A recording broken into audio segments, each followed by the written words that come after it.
அம்மா கொஞ்சம் சும்மா இருக்கியா?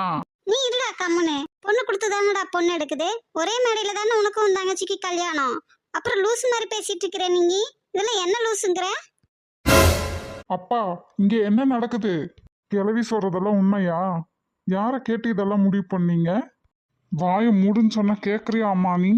நான் பக்குவமா பேசி எல்லாத்தையும் சரி பண்ணிப்பேன். கெடுத்து விட்டுட்ட நீ. அப்பா, கிளவி சொல்றதெல்லாம் உண்மையா? அது அவனை என்னடா நீ கேள்வி கேட்கறது? நான் சொல்றேன்டா, உண்மைதான்டா. என் வாழ்க்கையை முடிவு பண்றதுக்கு நீங்க யாரு? என்கிட்ட ஒரு வார்த்தை கேட்டீங்களா நீங்க?